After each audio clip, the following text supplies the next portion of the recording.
Corpus humanum. The title, of course, means human body. So corpus and corpse and cor all come from corpus in Latin, which means body. Now, it's not necessarily a dead body as we think with corpse. Could be alive or dead. Humanum, of course, is just human. As usual, in Latin, the adjective comes after the noun. So let's look at the first picture. This is actually a color rendition of a statue of a fallen Gallic warrior who has the torque about his neck. All right, let us go through the terms. Caput, head. Humerus, shoulder. There's another word for shoulder in Latin that's armus. Armus usually refers to the shoulder of an animal, and humerus usually refers to a person's shoulder, but sometimes they are interchanged. Pectus is chest or breast. Brachium, part of the M at the end got cut off in this color version. The original black and white had it nicer. But brachium is arm. Manus is hand. Manus, by the way, is one of the few us words like that. It's a fourth declension us word. It's one of those few words like that which is actually feminine instead of the usual masculine. Crus, a third declension word, means leg. And then pes, another third declension, is foot. Pes, pedis, so pedal, of course, comes from that root. Over in the margin, we see a picture of the head, caput again, and several things labeled there. Capillus, hair. Frons, forehead. Oculus, eye. Genna, cheek. Os, mouth. Os oris, that's where we get oral from. It is a neuter third declension word. Labrum or labium with an IUM are both words for lip. They have labrum here, but again, just switch out the R for an I. That's another Latin word for lip. Auris is ear. Colum is neck, where we get collar from. All right, so corpus humanum. Jump into the story. Corpus humanum quator membra habet.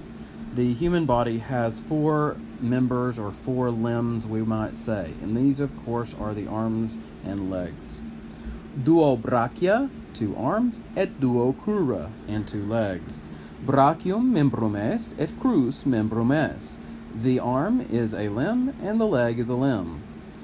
Reminder, you put the these and a's and ands wherever you want to in English because Latin does not have those, doesn't have articles, whether definite or indefinite. In brachio est manus, on the arm is a hand. In crure pes, on the leg, a foot. Duae manus et duo pedes in corpore humano sunt. 2 hands and 2 feet are on the human body. Line 5. In corpore unum caput est, non duo capita. On the body there is 1 head, not 2 heads, right? Not 2-headed people here. In capite sunt oculi et aures, nasus et os. On the head there are eyes and ears, a nose and a mouth. Super caput capillus est. On top of the head there is hair. Now, capillus can be used in the singular as it is here, or you could say capilli sunt, there are hairs.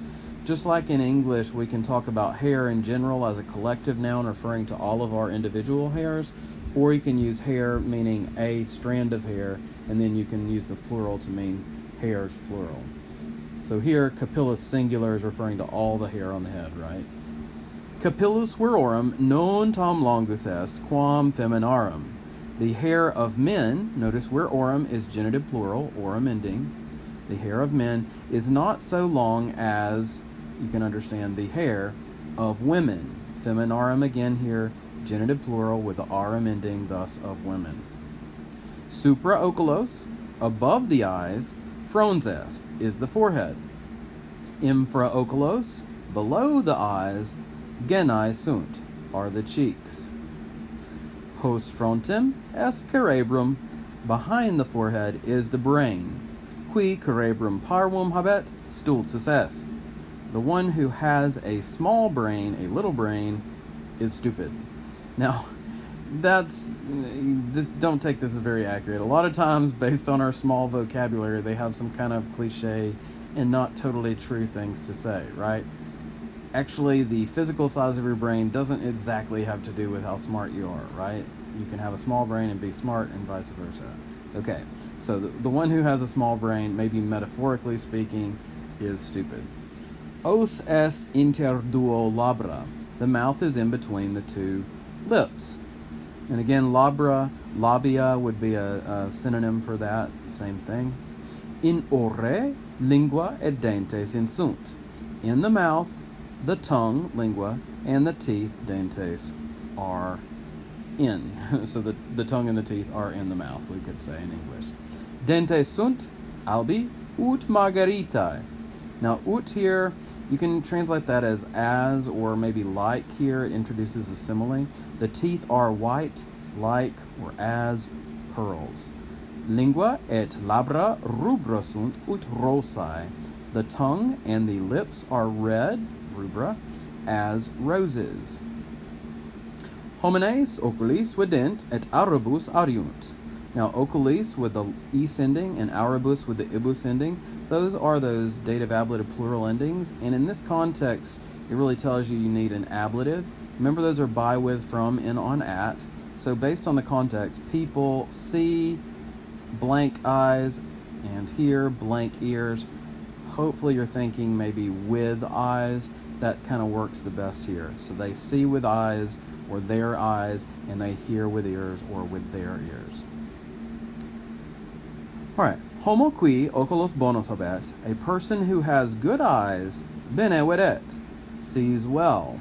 Qui oculos malos habet, the one who has bad eyes, male videt, sees badly, poorly.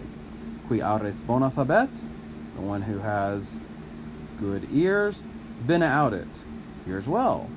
Qui aures malas habet, the one who has bad ears, male audet, hears badly. Let me stop here for a moment and point out something. They had the homo up in that first sentence with the qui clause, a person who, right? And then they don't have any more pronouns or nouns for the other quis to refer back to. It's just the who has bad eyes sees badly. The who has good ears hears well. The who has, basically the qui, which means who or which, is just by itself. Now, that's normal in Latin. In English, we will say the person who, or he who, she who, something like that. We want a pronoun or a noun for the qui, or in English, the who or which, to refer back to. In Latin, you don't have to have that, right? So I keep saying the one who, and that's a good way to do these kinds of quis or qui clauses that we get in Latin. All right, picking up in 16, Sura male audit, Sira hears badly, ea enim aures malas habet, for she, or since she, has bad ears. Caput est super colum, the head is above the neck. Sub collo est pectus, under the neck is the chest. In pectore, in the chest, cor et pulmones sunt, the heart and the lungs are. Now we can see in the picture inside the body, these are the viscera humana. Now, viscera, this is where we get visceral and eviscerate from. If you eviscerate somebody, it literally means you gut them. You take out their guts, their innards, right? So viscera means guts, innards. You could also say organs, something like that, right? Entrails would be another word you could use to translate that. So the ones they have labeled of the viscera humana are the pulmo, lung, vena is a vein, cor is heart, venter is stomach, iecur is liver. All right, so going back to the story in line 19, in corde est sanguis, in the heart is blood, qui per venas ad cor fluit, which flows per venas through the veins ad cor to the heart. Color sanguinis est ruber, the color of the blood is red. Infra pulmones, below the lungs, est iecur et venter, is the liver and the stomach. In ventre cibus est, in the stomach there is food. Cor, pulmones, iecur, venter, sunt viscera humana. So the heart, the lungs, the liver, and the stomach are human guts, human entrails, human organs, however you want to. The way you translate it depends on the context, right? You might say organs if you're in a more scientific context, or just guts or entrails in a less scientific context. Homo qui ventre malum habet, the person who has a bad stomach, quibum sumere non potest, is not able to take food. Now this is in the sense of to consume food. Notice our word consume does come from sumo sumere. There's a compound consumo, sort of to take in something, thus to eat it. So a person who has a bad stomach is not able to take food, meaning to eat food. Neque is sanus, sed ageres, nor is he well, sanus. So we get sane and insanity from a negated version of that. He is not healthy, nor is he healthy, but he is aiger. Well, the context probably tells you aiger needs to be sick or ill, and that is how you should translate it. Homo sanus, ventrem bonum, pulmones bonos, cor bonum habet. The healthy person has a good stomach, good lungs, and a good heart. Now this would be digestive system, respiratory system, and what's the word for it? Circulatory system. There we go. All right, they're sort of standing in as parts of those systems, right? So if all of your bodily systems there are working well, and you're pretty healthy. Medicus ad hominem aegrum venet. The doctor comes to a sick person, eumque sanum facit, and makes them healthy. Sanum. Medicus est vir qui homines aegros sanat.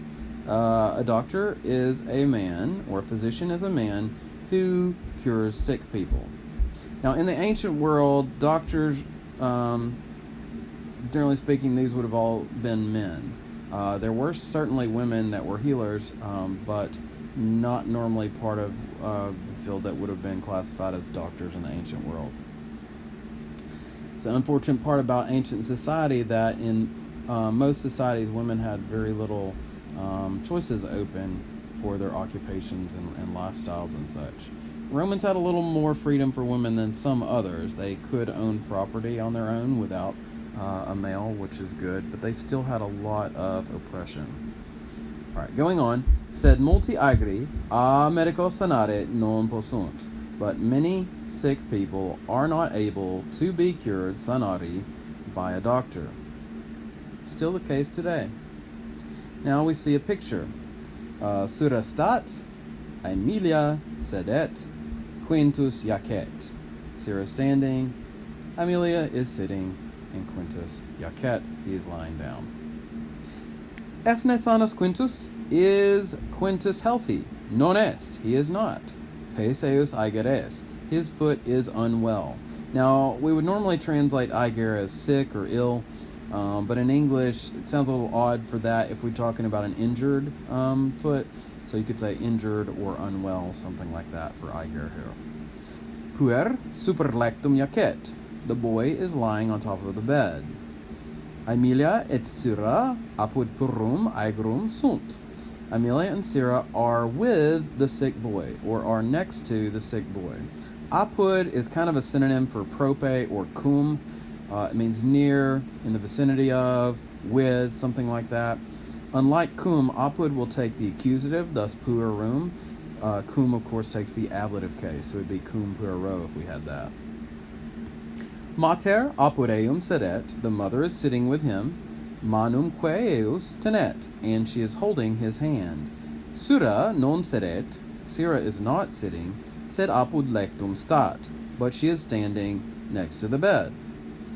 Quintus jacet, Quintus is lying down. Aemilia sedet, Aemilia is sitting. Sura stat, Sira is standing. Aemilia, ecce malum Quinte. So Aemilia, the mom, says, "Look, an apple, Quintus." Now, like all good moms with a sick child, she is trying to take care of him.